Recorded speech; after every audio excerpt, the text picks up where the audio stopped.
that our government will be labor-friendly. Governor Fubara also promised to implement any new salary structure approved by the federal government. I tell you that we are going to work with the federal government to implement necessary measures, including the continuation of the free bus services and the provision of necessary palliative to ameliorate the current hardship faced by ordinary citizens. We are also committed to implementing the increase in the workers' salary recently approved by the federal government as soon as possible. The perimeters are made available. We are a listening government and we have had the common concern and demand of labor.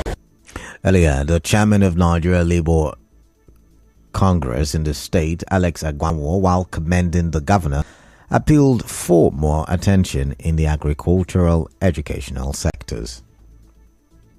Government to involve concerted measures towards rejigging the agricultural policy of the state in order to maximally extract the multiplier effects of the value chain that are bound in agricultural investments. Your Excellency, sir, permit me to redirect your attention on the critical areas of interest and concerns that requires revamping to reposition the status of the state in agriculture and allied production that are not only viable but offers array of opportunities in job creation, income generation, high yields output for self-sustaining as a state and possible export as cash crops.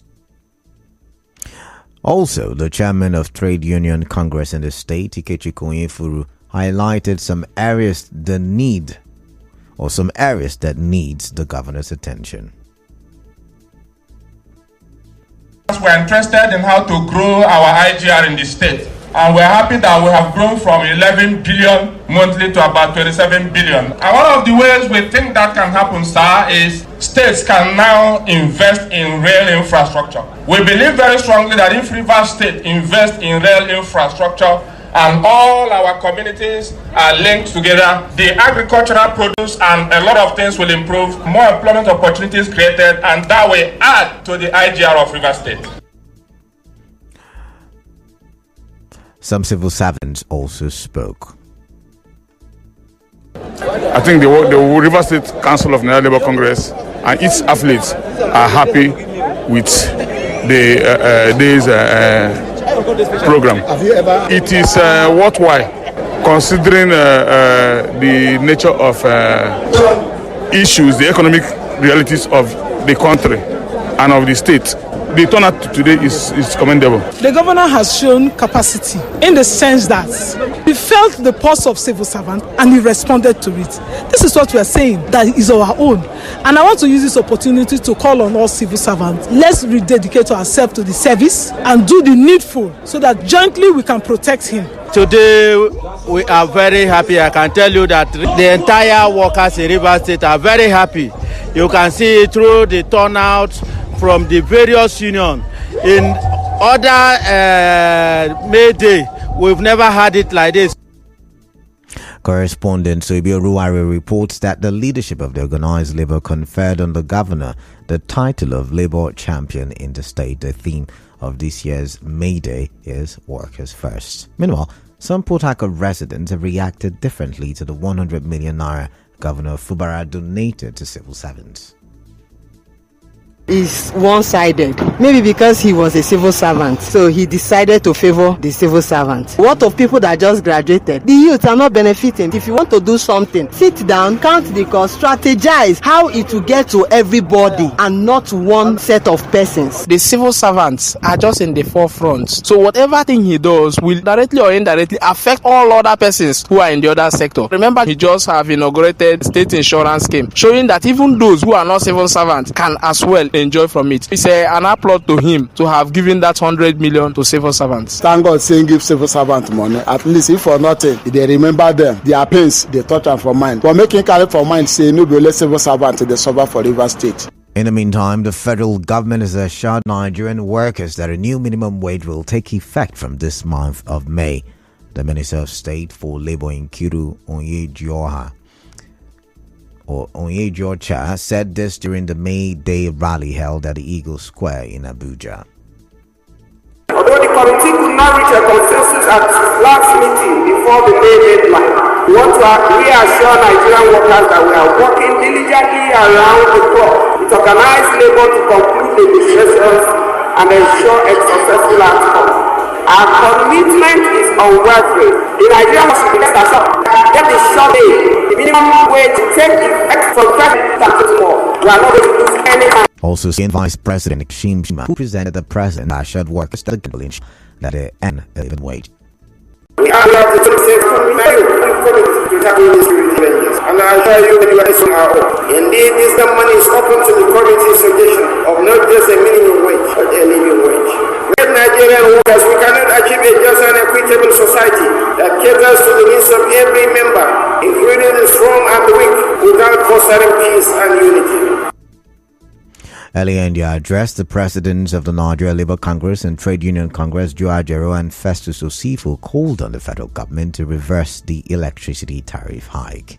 In other news, the Minister of Works, David Umahi, says the federal government will today pay the sum of 2.75 billion naira as compensation to owners of properties demolished for the construction of the Lagos-Calabar Coastal Highway. The minister said this during the stakeholders meeting in Lagos State today. Mr. Umahi said more compensation will be paid in the coming days. A group known as the Ogoni People's Assembly, OPA, is calling for the revocation of performance bond and advance payment guarantee of failed hydrocarbon pollution remediation project IPREP contractors within 7 days. Leader Ogoni People's Assembly, Probel Williams, at a media briefing in Port Harcourt today said it is 1 year now since 39 contractors were commissioned to remediate about 39 sites within 2 years, and only 2% of the contractors have made significant progress. He said the Ogoni people can no longer be silent in the face of sabotage and lack of technical capacity by the contractors.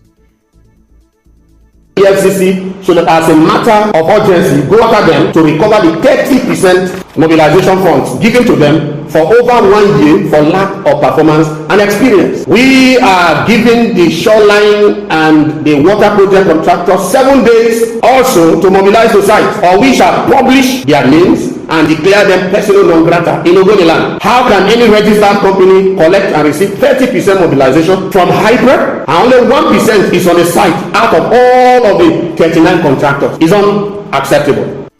Mr. Williams said the Ogoni cleanup cannot be allowed to become a failed project and another cash cow for politicians. We will stop at nothing to hunt and hound them to return the monies to Ogoni Trust Funds. The Ogoni cleanup cannot be allowed to become another cash cow of the plutocrats, aristocrats, as some government contracts used to be, and covered under the carpet. Let us also warn that after 7 days of this notice, we shall mobilize the entire Ogonis against these companies. We shall no longer allow any of the failed companies to enter any site again in Ogoniland, because 1 year is a clear sign that they do not know what to do. The leader of Ogoni People's Assembly also called on the Minister of Environment, Balarabe Lawal, and the project coordinator, IPREP, Neni Barini Zabe, not to cover up the actions of the failed contractor, but to revoke the contracts. We'll go for a quick commercial, but still to come, House of Reps demands arrest of petrol hoarders as scarcity continues. Stay tuned.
Thank you for staying tuned. Welcome back now to the rest of the newscast.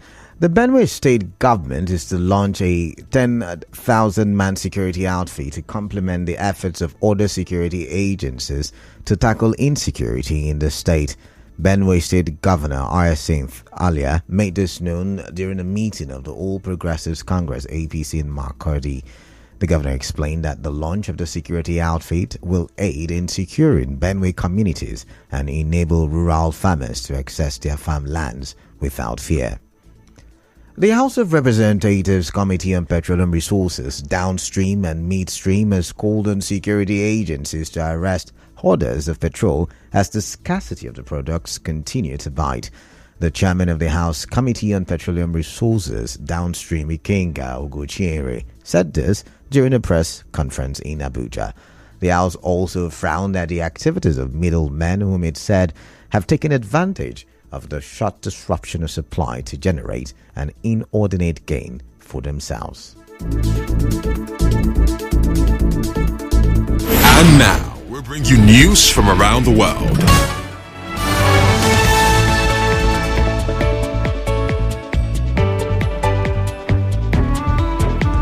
On the foreign scene, police have arrested about 300 protesters during campus raids at Columbia University and the City University of New York in New York.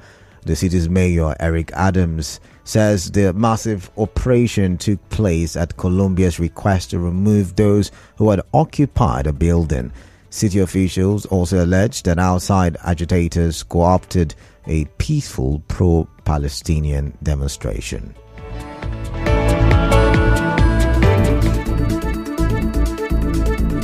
On the news this evening, you heard River State Governor has donated 100 million naira to workers, promised to implement the new minimum wage. The federal government says it will begin the implementation of a new minimum wage this May. Organized labor is demanding immediate reversal of electricity tariff hike. The House of Reps is asking security agencies to arrest petrol hoarders as scarcity of the product continues. On the foreign scene, New York police have arrested about 300 protesters during campus raids. The news was edited by Onyekachi Nwosu. To reach the news team, send an SMS or WhatsApp to 0808 721 7215. I am Kala Dakurubatubo. Good evening to stay tuned.